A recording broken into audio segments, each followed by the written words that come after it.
Hey guys, Matthew here. So in this video I'm going to talk about how to begin to get your drawings onto a layout properly and then print them out of RHINO.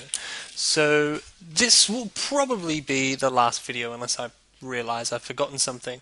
So first off, well, I can't actually see these line weights that I've applied, right? There's nothing there. But I can use a command called print display, which will allow me to I can change the color to display color, which is this color here, or I can change the color to print color, which I've set to black here. And I can also scale the thickness of this tool to be more or less effective. But this just gives me quite a vague idea of how thick things are. If I type zoom, I can choose 1 to 1, and this is how thick these lines are, kind of like, kind of a more reasonable way, but it's got a massive scale factor on it. So there's not a really good way of working, but it gives you enough detail to begin to actually move around. Ollie might disagree with me, but I just want to get straight into starting to do layouts and printing things out of RHINO.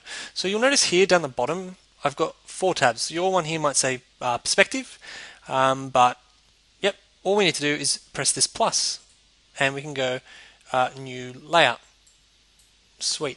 And we'll get an option to name it. So I'm going to say my first print out. And then I get to choose the printer that is going to be sent to. So I'm just going to choose Adobe PDF for now. And I get to choose the paper size, and I can actually make a custom size here. So I'm just going to go and press OK through that. And voila, we're here in this page. And you'll notice that, there's line thicknesses and all that stuff here as well. And I can use print display to turn that off if I want. Okay, that's fine. What happens if I want to make sure this is to scale? Say I don't believe that this is at 1 to 1 or whatever. I can right click on my page and I can go to detail top.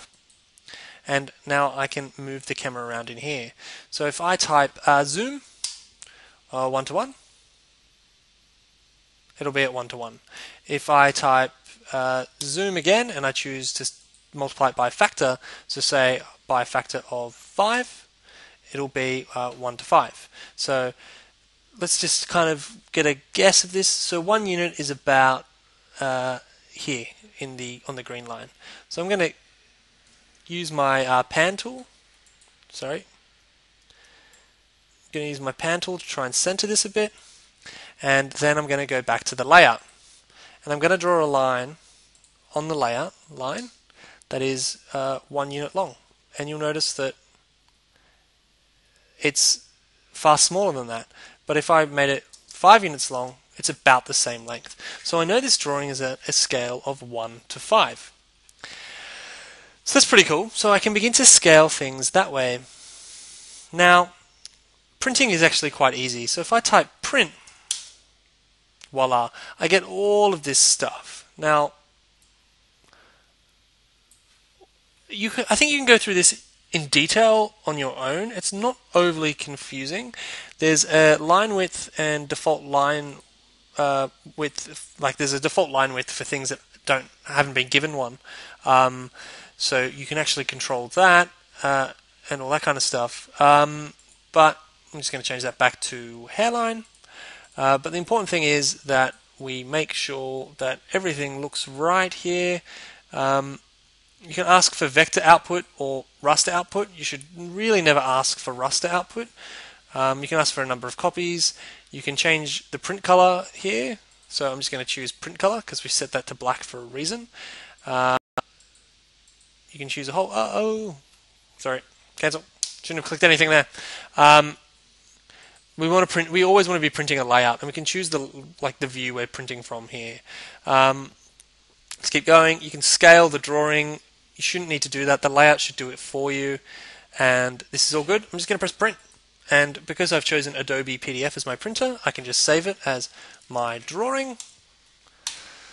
And it'll progress. Now this might crash, but effectively in the end, you should get something that looks a bit like this. And if I zoom in, you'll notice that it has 2 different line weights.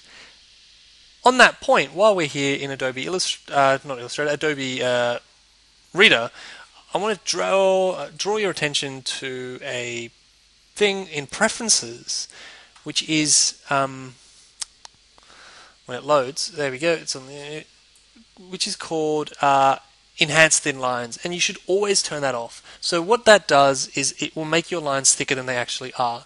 It won't print this thick. It'll print as thick as this is unticked. So if I go OK, it doesn't do anything.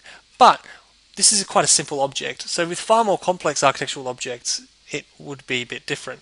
So I'm going to go back to Preferences and turn it back on and see if it affects this object on this side. So here we go. Got it here. Enhance Thin Lines. OK. And see how this has become thicker and the internal lines here have become thicker.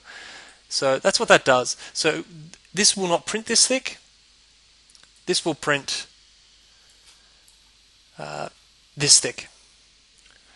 So that's all for this video. I'm fairly sure there'll be another one. I probably should drag you through text and the beginning of drawing on a layout. So I guess I'll see you in the next video.